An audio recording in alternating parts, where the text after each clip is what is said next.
We have a motto here at Coffee Breaks with Steve that we end each episode with. And what we say is find a way to make a difference in your world this week. And for us, it's more than just a motto, it's more than just a saying, it's really a call to action. We're going to talk to a guest today who, like me, has had some experience working in the nonprofit community and has had really an entire adult lifetime, although she's still relatively young, in volunteerism and working full time to serve people in her world. So put on the brakes, grab a cup of coffee, and join the conversation because it's time for Coffee Breaks with Steve.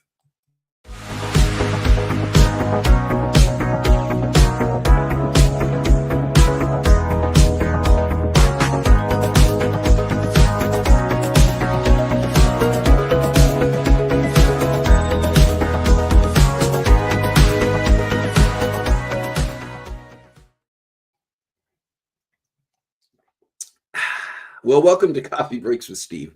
I'm Steve Glavin, and this is the show where we come together around our virtual coffee table each week and join the conversation to chat about interesting topics with amazing guests. If you are joining us for the first time today, welcome. And if you've been with us before, welcome back. Let's see. I see that Shalane is here. I see Kim Baker is here. Good meowing afternoon and happy Catterday. Yeah, I'm glad that I know that Catterdays can get a bit wonky sometimes, Kim. So it's good to see you here. And Shalane, I'm glad that you woke up this morning and you're here. We're gonna talk about. Thank you for the comment about the background. It is fun. It seems relevant somehow.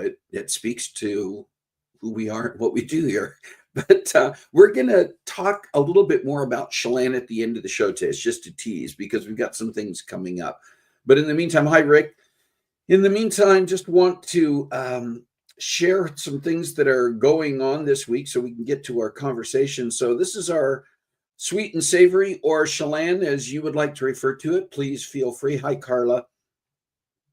But several things going on this weekend, including the fact, and I don't have a slide for this, but it is Flag Day today. And we have a springtime flag that's been hanging outside our house. And this morning I did put up our American flag. If I was able to switch to our Ring camera, you'd see it there. But another thing about today is that it is the United States Army's 250th anniversary. The U.S. Army was founded in 1775 as the colonial, really the army that George Washington was put in as commander in chief during the start of the Revolutionary War. And the United States Army, along with all branches of our military, have continued to serve. And members of those branches and the members of the U.S. Army have continued to serve and protect our freedoms. And I have the opportunity through at least one organization in which I'm involved, the Sabre 6 Foundation, as well as through other contacts and sources, to have the opportunity to work with and get to know a number of United States Army veterans. And so to those veterans, to those in active service, to those who are serving in the reserves, and all of the family members who support and stand behind our United States Army members, just want to wish you a happy 250th anniversary today as you commemorate this. We're going to be commemorating, I think, in the coming months, the anniversaries of a number of branches of our military, because many of them were founded around the time of the Revolutionary War. Also this weekend, guess what tomorrow is? That's right, it's Father's Day. It's just a hint reminder to my kids and any of my so-called adopted kids who are out there. And for any of you who just had forgotten the fact, it's interesting because Father's Day is one of those. Mother's Day is the first Sunday in May. And so it's like May gets here, that first Sunday is going to be Mother's Day. And Father's Day, it seems to vary somewhere between the middle of the month and the around the 20th or 21st of the month. It can jump back and forth. And so it almost snuck up on me as well this year. But I do not want to be remiss in reminding my own kids and grandkids that it's Father's Day tomorrow, in case you want to reach out and, and just share your love with me. Hey, but whatever the case may be, reach out to the dads in your life tomorrow, whatever that relationship may actually be, and wish them a happy Father's Day. Sarah Elizabeth is here, and yes, that's a good thing. You're going to find out a little bit more about that. But Sarah, I'm glad you were able to join us today, and just checking to see who else may be here today. Happy Flag Day. Happy the charcuterie. Yes, we do have the charcuterie up. We have a handful of birthdays that I want to mention. A handful makes it sound like they're just kind of thrown in there. Actually, we have some important birthdays to share with you this week. One of them is Brandon Kaywood. Okay, this is going to require a lot more coffee today, I can tell. Brandon and his wife have been on the show before. They are filmmakers who produced and are now in the process of distributing a documentary video about dyes and the effect that dyes have within our food and medicines and other substances, and particularly for those who may have a sensitivity to those dyes. And they've done a lot through that film that they have put out, which we'll try to get some more information out here soon, but I'm pretty sure it's either already or it will soon be streaming on a variety of video services. I think it is already out there, so we'll get that information for you. But happy birthday to Brandon tomorrow. So he gets a double duty. He is a dad, so he gets to celebrate his birthday and Father's Day at the same time, which could be cool, or it could mean that, one gets overlooked in favor of the other. Hopefully he gets big celebration. Happy birthday, Brandon. And then Stephanie Ladera, who has been on the show, she and her husband have also been on the show. Stephanie, her husband, are the ones that operate my mind went blank on the name of their ranch and farm in Central California. See, this is where making sure this stuff is in my notes and making sure that I have plenty of coffee comes in. I'll get that up there too. Or if one of you can remember from the episode of the show where Stephanie was here and shared about that. But anyway, Stephanie also has quite a background working in nonprofits, and so that seems relevant as well. But Stephanie's birthday is this coming week on June 17th. So happy birthday to Stephanie.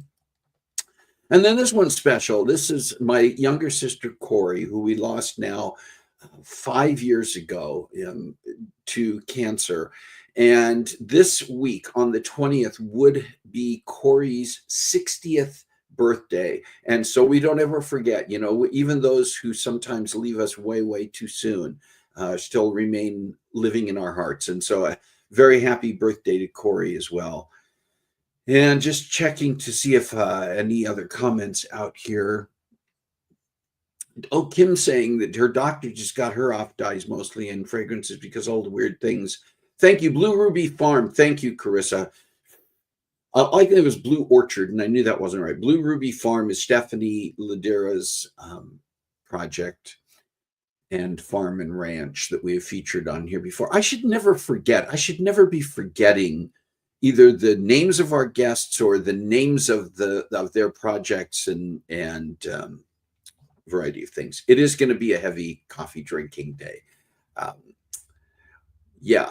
Okay. And Carissa confirming that To Die For, the Kaywoods documentary, is out there on Amazon Prime. That's where I remember seeing it. And I think it's moving to some other streaming services as well. Anyway, I'm rambling a little bit. Do you have a special day this week? There's a lot going on this time of year. There are weddings, there are graduations, there are certainly birthdays and anniversaries and a variety of things that we should be acknowledging and celebrating. If yours is one of those, or any other thing you'd like us to celebrate with you and acknowledge, and it's happening this week, would you put that in the chat? Never forget Blue Ruby Farms. Thank you, Shalane. Would you put your special day in the chat so that we make sure that we are acknowledging that with you, celebrating that with you, and that I'm not stumbling over my words or my thoughts as we do that celebration. If you have a day coming up later this month or in the months ahead, maybe you don't have a birthday or an anniversary or another celebration till December or even early next year. Sometime in the next 12 months, you can make sure that we do have that on our calendar and do acknowledge and celebrate that with you in the proper time frame. If you send us an email to cbwsteve@comcast.net, we will receive that. We will. I can guarantee you that will happen. We will have that. Hey, listen, I do want to introduce our guest today, and I want to introduce the conversation um, because this is a special one for me for a couple of reasons. First of all, it's special because the topic, as I mentioned in our introduction, the idea that we talk every week, we finish by saying, find a way to make a difference in your world this week. And it can sound like just a tagline, and it is sort of a finishing line, our motto, but it is also really a call to action. I'm a firm believer that we all can do things through our own passions, through our own abilities, through our own experiences, whatever it is that motivates and drives us to be the difference, to be the change we wish to see in this world. And the other reason this is a special one for me is that our guest is a friend and a former colleague. We've worked together, and I think she's just a special person. I want to tell you just a little bit about her before we go to the conversation here. Sarah Metting grew up in Delaware, claims Philadelphia as a second home, and currently lives and works in the Bay Area of California with her life partner Mario, who she says is also her biggest supporter. She has spent the past 9 years working formally with and alongside various nonprofits focused on advancing animal welfare and educational equity. Currently a development and fundraising professional, she spends her time developing strategic relationships that lead to dollars raised for organizations. Sarah chose a career in nonprofit development after studying pre-veterinary medicine. She believes that everyone can get involved in their local community, even when it isn't their career. Today, we'll hear about how Sarah's early life directed her path to the nonprofit sector and her advice on how viewers and listeners can make a difference in the world around them. So here is my conversation with my dear friend and just a wonderful communicator on the importance of making a difference, Sarah Metting. Sarah, welcome to Coffee Breaks with Steve. Thank you for taking the time to be here and chat with us. Yeah, thanks, Steve. Thanks for inviting me. I was really excited and honored to be a guest. One of the things that we like to do, I think for me it's important, and I think for the people watching, is sometimes get a background on where people's stories begin. And I just wonder if you want to talk a little bit about your upbringing and what factors along the way may have influenced your career path and your desire, and where you ended up working in and with nonprofits. Yeah, it's interesting. I was reflecting on some of this leading up to our conversation too, and it gave me an excuse to do so, to slow down and reflect a little bit. Because I don't think often I think about this question, but it's a lot of micro decisions along the way that led to where I'm at, which I think is also why it's difficult to summarize.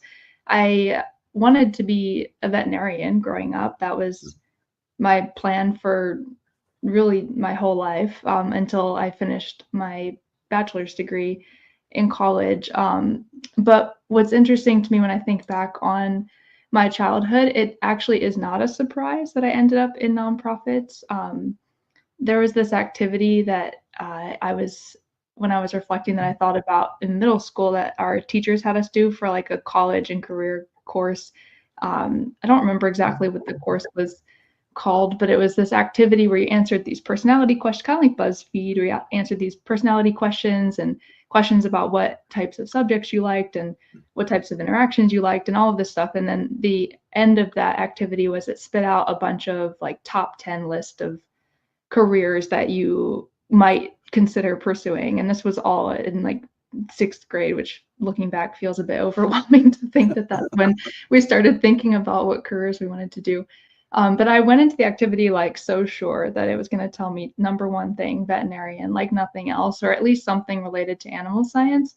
And it didn't. And that wasn't even in my top 10. And I remember being so frustrated, because I felt like everything I had thought I wanted to be in, in 6th grade was now like this activity was telling me wasn't true.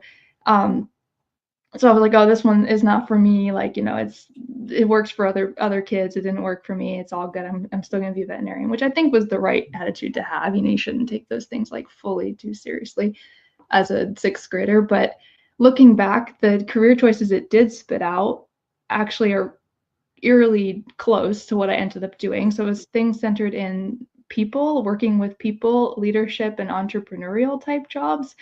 And I was a pretty shy kid. So when that spit that out, I was thinking, absolutely not. Like, that's the opposite of anything I ever want to do, is be just always talking to people and just being in roles that are requiring me to do so all day.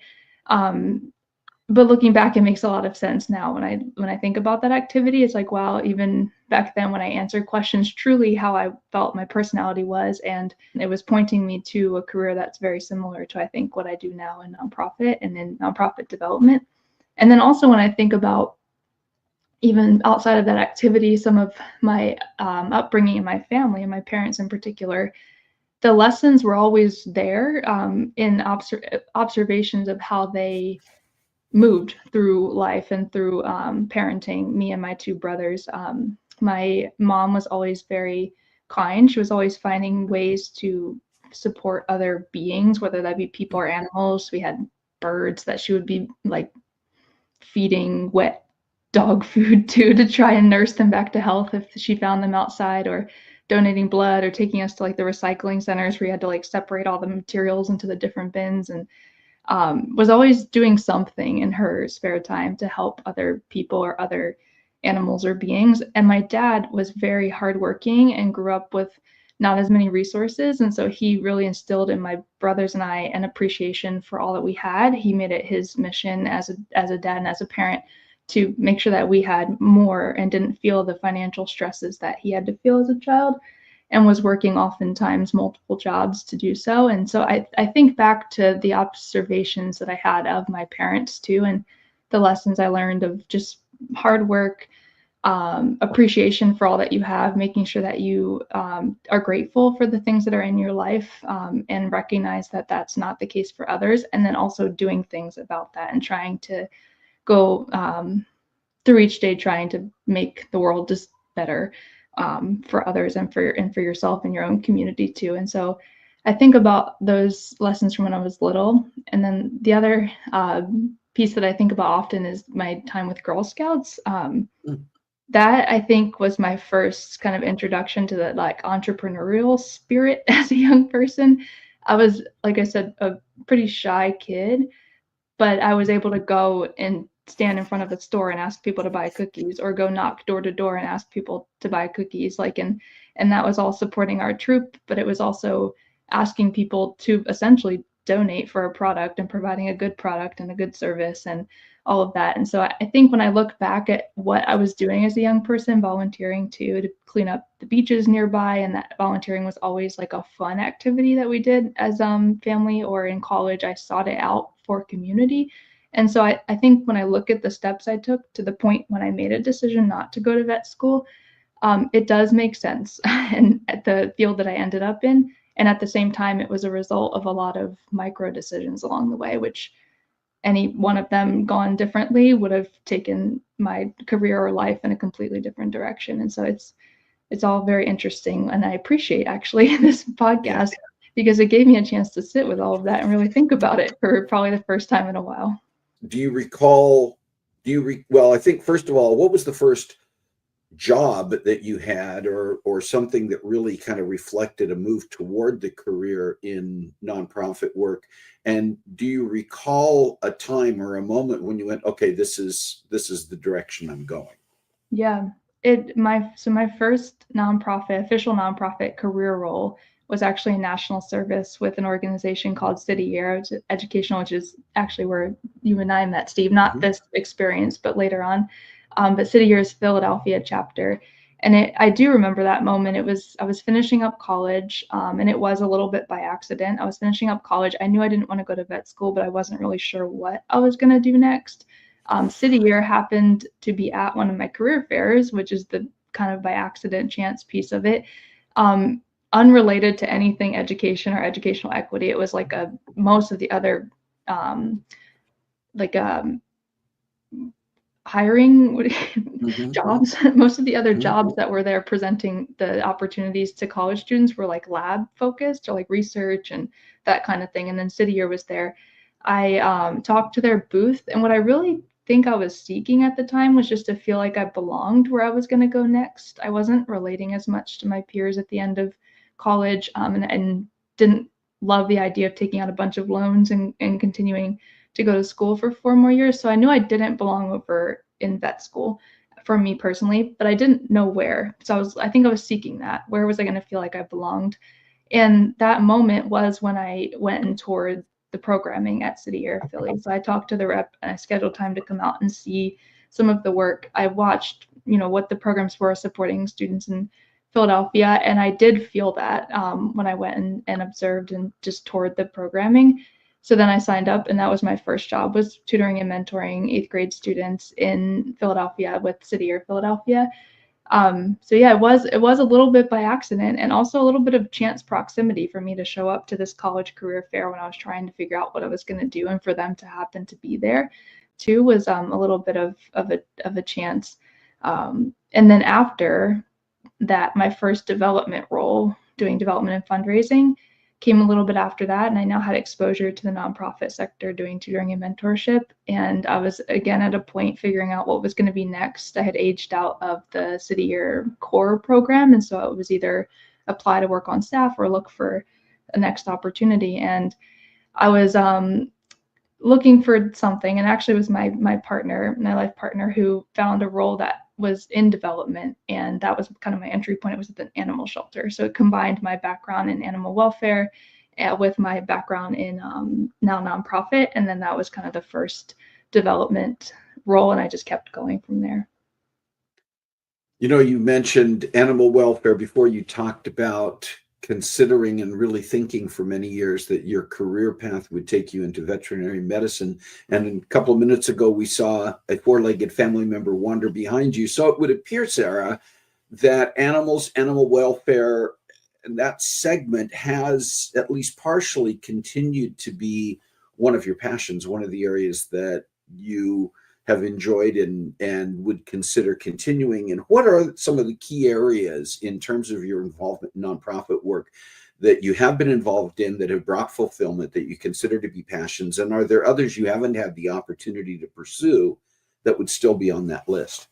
Yeah, when I think about my work and my work with nonprofit, there's kind of a few, I think, non-negotiables I look for when I'm looking for opportunities, and it's really that I need to resonate with the mission. And yes, that's his name is Buddy. He just went to go soak in the sun. He's an adopted kitty from actually where I worked for briefly, or for a couple of years actually, the Morris Animal Refuge in Philadelphia. And what I've personally found the most fulfilling about the roles that I've held, and the ones that I've found to be the most fulfilling in my career, and then also with volunteering, has been where I can build a community around me that really reflects the values I have, but also allows people to show up as themselves. I think when I'm in an environment where I feel like people are coming to the table as the truest version that they can be in a workplace, that's where I've found that I feel the most like I belong there. And when I'm thinking about especially development work, I have a really hard time, I think, selling, for lack of a better word, anyone on something, giving money to something, or getting involved in something that I don't believe in. And so I have only ever taken jobs in the nonprofit sector where I believe in the mission of what that organization is doing. And I think that is also what nonprofits deserve. There's a lot of nonprofits that are doing great work, and just because it's something that I don't resonate with doesn't mean it's not that organization is not doing great work. But I think that each organization deserves to have people that are fundraising for them and also working for them that really truly believe in what that organization is doing, and it helps me show up my best self and really present the mission to others, and how they want to get involved if I resonate with the mission. So yes, animal welfare is on the top of my list in terms of things that I care about. Educational equity, I have several teachers in my family and have spent time working in schools, public schools in Philadelphia, and then also in East San Jose. And where I grew up, I was able to go to public school as well. And the resourcing in regions is just crazy different depending on where you are. And it's not right or fair to any child to have their education experience and outcomes be dictated strictly by resourcing and by the zip code that they grew up in. And so that's something that I've always been really passionate about in my career as well. And then the environment, I grew up near state parks and spent a lot of time both in school and out of school in state parks and near the oceans in particular. And so I find that I really, really love when I can volunteer or spend time doing things for environmental conservation or nature preservation or equitable access to nature and those types of things too. You mentioned this already in terms of your own path, and I'm curious to hear your thoughts about the importance for people, people watching this, people listening to this, who are trying to determine what things they might do or want to do. And often we say, I just don't know if there's anything around where I'm at that would provide that fulfillment for me. I would agree with you, first of all, that I think you have to have a personal passion for the things that you get involved in, particularly if you want to be a good representative in any way, shape, or form for those causes or those organizations. But do you have any thoughts? I mean, you've obviously at various times had to research and search around you to find organizations and find ways to get involved. Do you have some thoughts or advice for people who might be saying, so how do I find those opportunities? Yeah, I really think being local to where you are is the first place to start. So if you are grounded and rooted somewhere where you're not like moving around a ton or super nomadic and you have a place that you regionally call home, I really think there's a way to get involved in any place. And I think sometimes scale can get in my way and has in the past of like, am I having a big enough impact by my one action? And I think my advice would be to find first know what it is that you know in yourself, what it is that you feel that makes you know, okay, I'm feeling motivated now. I'm really resonating with this. I think when you can recognize what that feels like for you, it makes it easier to then, when you feel it in the circumstances or don't feel it when you're doing certain engagements, then you can kind of learn which things to repeat and which things to kind of like knock out of your routine. And so I would say first kind of know what that feels like for you, because I think it's different for everybody. I think the next kind of natural step is figuring out if there are missions like or causes that inspire you. So what's going to motivate you to come out and volunteer or get involved? Is it going to be that sense of community? So something like a run, or I did polar bear plunge as a kid, and that was always a lot of fun. They ramp up to this jumping in the cold water. Figure out like, is it going to be something like that where you have time to come out for like a one-day event and that really feels good to be in community with other people who are supporting something? Is it more that you want to do one-on-one because there's lots of opportunities to mentor people and young people? And I think figure out what combination of what motivates you, what type of work do you have time for and also interest in doing. And then from there, look local would be my recommendation. And I just find that for me, at least, that's been how I feel the most connected, is when I'm connected to the actual place where I am. And then, yeah, just repeat that. Like as you, I'll give an example. When I was actually in college, I was seeking community when I was in college a little bit, just to have connection to other students and just to the town that my college was located in. And I signed up for two different things. One was more for community connection, and that was to do like a food bank drive and help sort some of the foods and things that were going to go out to different community members. And that was just once or twice volunteering, but it really was to help connect with other peers who were doing the same thing and have that sense of community and be a little bit more hands-on. And the other was volunteering for adoption events for a local animal shelter, and also to socialize some of their cats who needed more socialization. And that one really brought me a lot of peace. At the time, my schooling was a bit stressful, and a lot of the activities around schooling was stressful. And so I needed something that was going to help with that portion of what else was going on in my life, but also was going to benefit. I wanted to benefit some cause. And so for me personally, doing things that were going to be interacting with other people at that point in my life wasn't going to be fulfilling for me. It was fulfilling for me to have something where I could go and connect with animals at that point in my life. And so I think it's really important to also know like what stage are you at in your life and what types of volunteering or work is going to best suit the world and make the world around you positive, be a contribution that you can give, but then also be the right thing for what you need to, and Yeah. will help you feel fulfilled in the way that you might need to in that moment.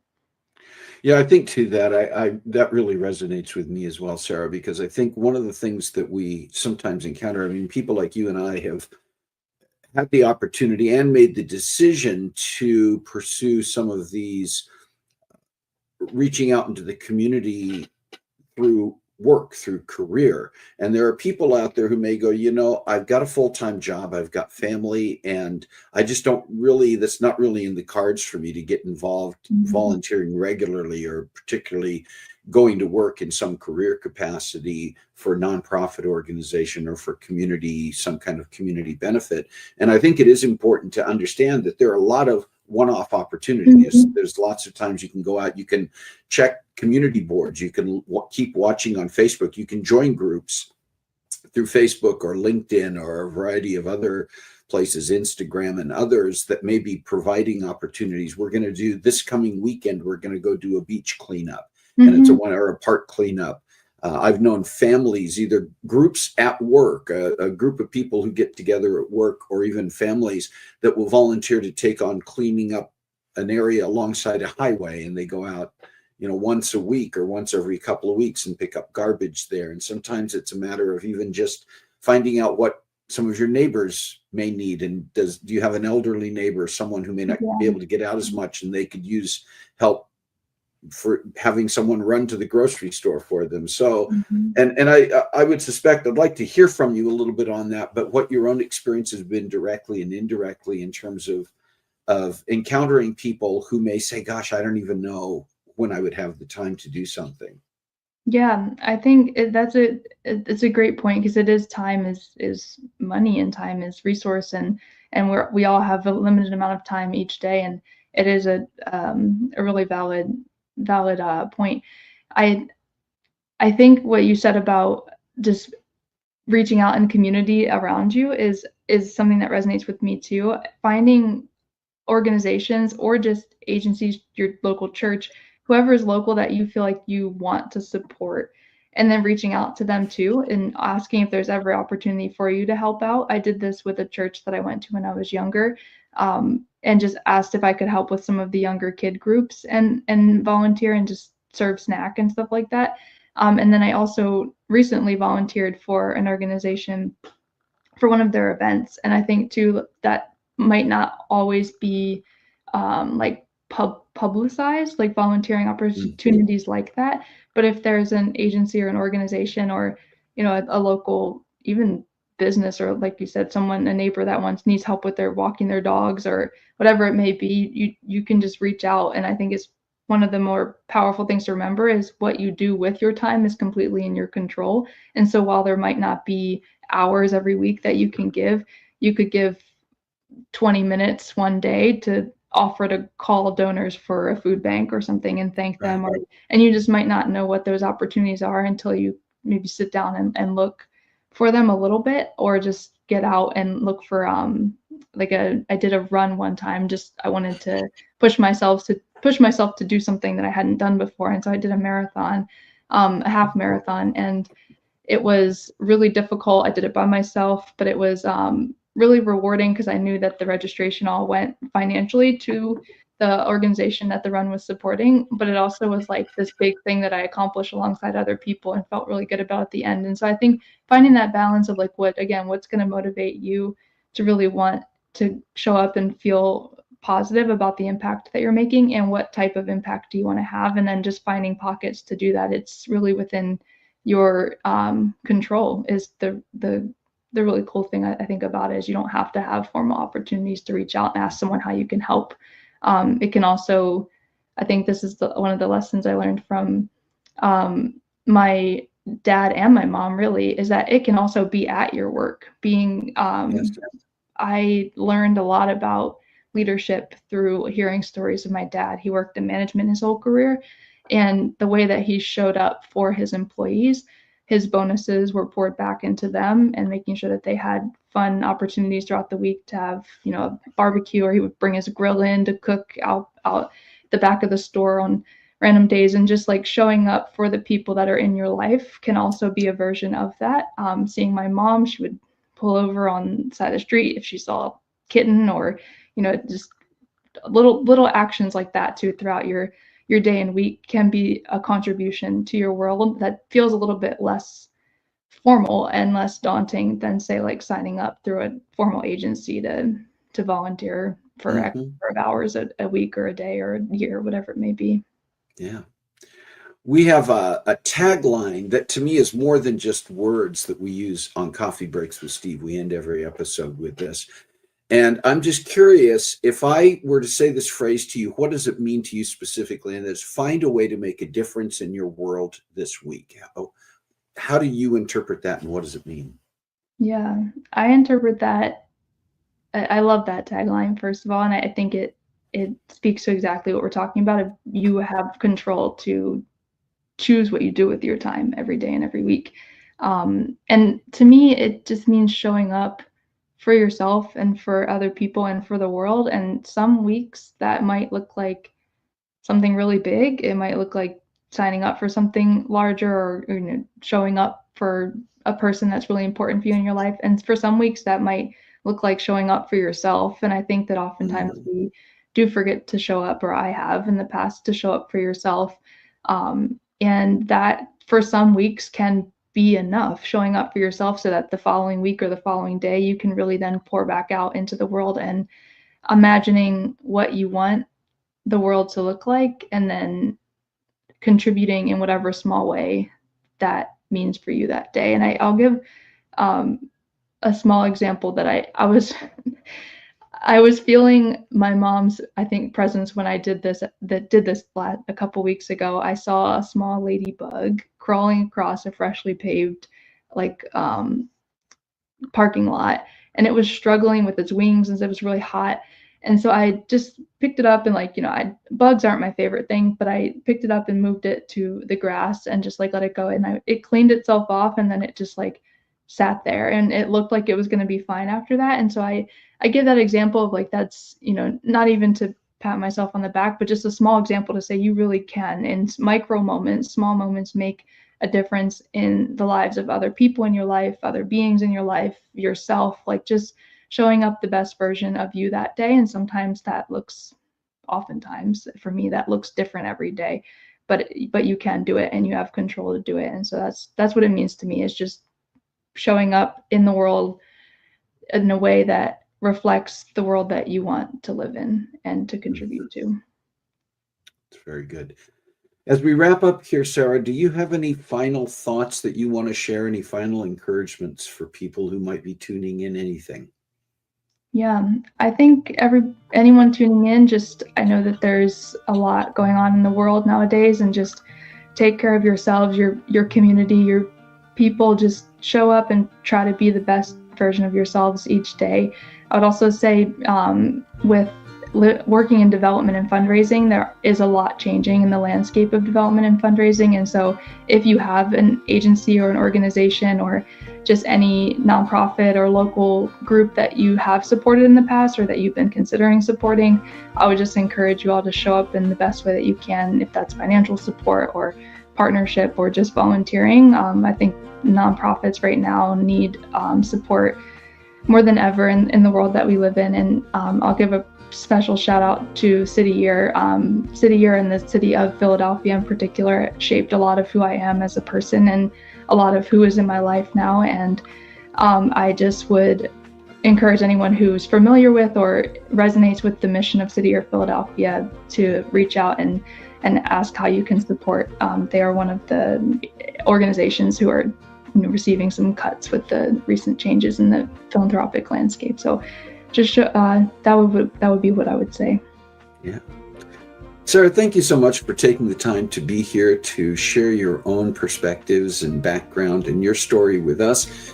And just thank you for continuing to do what you do to show up and to make a difference in the world around you. Yeah, thank you, Steve. Thanks for inviting me again. I really enjoyed talking.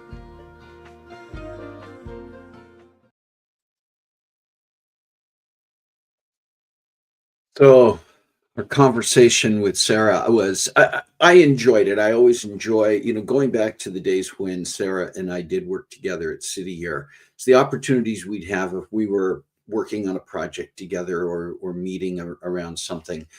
It- It's easy for us. It's easy for me, being a boomer, a baby boomer. I think sometimes to get into this mode where we look at some of the younger generations and it becomes very easy to be judgmental and say they don't have the same commitment that we do, that I do. They don't have the same work ethic. They don't have the same understanding of the need to reach out and really make a difference in the world.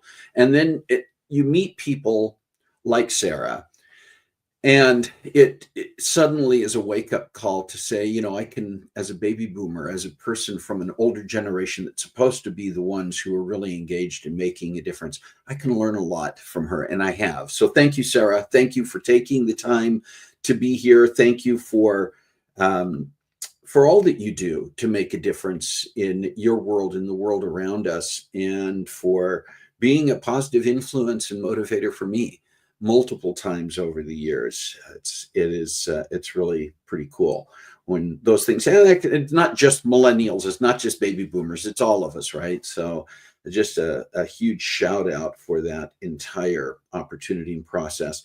As we're getting ready to conclude today, I do want to let you know some things that are coming up on Coffee Breaks with Steve in the coming weeks. We've got several things planned and in the works right now for the next few weeks. It's always interesting during the summer months because people's vacations and school is just letting out and people get busy with other things. And so I always appreciate it when we are able to get our guests scheduled and ready to join us. But next week, Lisa Steele is going to be back with us. She's been with us before on a few occasions. Lisa is an expert in the health field and in social behavior. And we're going to be talking about perfectionism and the perfection trap, how so often in so many circumstances of life and work, even in our personal lives, we get caught up in seeking perfection and what a really unhealthy situation that can be. So we're going to be talking about that with Lisa. It's going to be pretty cool. She will actually be here live. Most of the time we are pre-recording our conversations with our guests, but Lisa is going to join us live as she has done in the past. And so it's going to be those conversations have a different type of spontaneity to them. I really encourage you to tune in for that conversation. And then look at that look. The following week on June 28th, Shalane is going to be here to guest co-host. And I'm not even sure what exactly we're going to be focusing on. We are actually going to pre-record part of that conversation, and then she will join me on the 28th live to co-host that episode. All she has told me, I do know that I think we're going to be talking about my childhood. And as we were talking about this, sharing information, I asked her, what do you want to call this episode? I was going to plug it in here. And she actually sent me several possibilities. And so this is how I suspect that it's going to be about my childhood, because what she sent me, maybe beyond my childhood, it is a great picture of Shalane, isn't it? It shows her personality. These are the ideas she sent me for naming the episode. Poppy. Now, Poppy is my name that my grandkids call me. Poppy, the man, the myth, the legend. Tales from Wishram, which is the small railroad town on the Columbia River where I spent the first 5 years of my life. Poppy and Other Fables. Steve and Other Fables. Steve Breaks with Coffee. Inevitably Unexpected Tales with Steve. And The 60s Were Weird, Steve's Childhood Abridged. So make of those ideas for the topic in a couple of weeks what you will. I guess I'll find out when we get together to record the episode, and then we will just see how that conversation goes on the 28th. We do have some other guests already scheduled for recording. Yeah. Oh, there's a fun idea. Kim asking if other people can submit questions to Shalane. So Shalane, if you are open to that, we can either post some contact where you can send her the questions, or she is welcome to do that as well. Maybe we'll put something up. She and I can discuss it. We'll put something up on the Coffee Breaks page. We're going to be recording tomorrow. So you're going to have to get your questions in pretty quickly, unless she follows up during the live episode itself on the 28th. So if you don't know, you can, I don't know, do you want to just use Messenger, Shalane, your Messenger on Facebook? A break with coffee. Yeah. Who could do that? Okay. She's providing her email address. So you can private message her on Facebook, or you can send her your questions for me. I would say do it today if possible at Shalane_S@live.com. So I don't even know what to expect. A few months ago, we did have an episode where we turned the tables, and I was interviewed by one of our other friends and a guest on this show, Jazz Osry. So we've turned the tables before. It's happened on a few occasions. We'll see what happens with that. What topics would you like to discuss? In addition to what questions do you want Shalane to ask me? Who are the guests you would like to see on this show? We do want your input on this. I cannot even begin to tell you how many of our guests over the years that we have been doing this, and how many topics that we've discussed have come from you. You are part of this virtual coffee table. In fact, you're the reason we have the virtual coffee table, where we meet each week and discuss these interesting topics and meet with these amazing guests. So please, if you have some ideas, send them to us at cbwsteve@comcast.net. Don't confuse that with Shalane's email. It's a different one, but we'll sort them out if they get confused. And let us know your ideas, and particularly if there's someone you'd like to see on this show that you have a personal relationship with, personal or professional relationship with, where you can make an introduction. That always helps break the ice and helps us just really kind of streamline the process of making those arrangements. So thank you. Listen, we have been on the air now for over 6 years, more than 6 years. 275 episodes. 143 of those episodes have been with guests joining us on the show, and 97 individual guests have been here to share time with us on the show. So just a humbling shout out of thanks to everybody who has been involved in all of that process. Did you know that we do have a YouTube channel? And you can find that very easily by going to YouTube and putting in Coffee Breaks with Steve, or even CBWS @CBWS, and you'll get there. If you are not subscribed to that channel, would you subscribe? Would you click on the bell button so you get notified when new videos go up? Would you please view and like our videos, which increases the algorithm and gets our videos up in front of a much broader audience? This Facebook place where we meet, that's the virtual coffee table that sort of stays intimate. That's where we have the live chats each week, and that's where so many of you who have joined and continue to join over the past 6+ years meet together as we're doing this. But YouTube is a place where we can reach a much broader audience. We've had people even internationally who have found episodes on YouTube reach out to us to let us know the impact that it's made when they've watched the conversations with certain guests around certain topics. If you are already a subscriber to our YouTube channel, would you consider sharing that channel with people in your network, your friends, your family, your colleagues who might benefit from tuning in?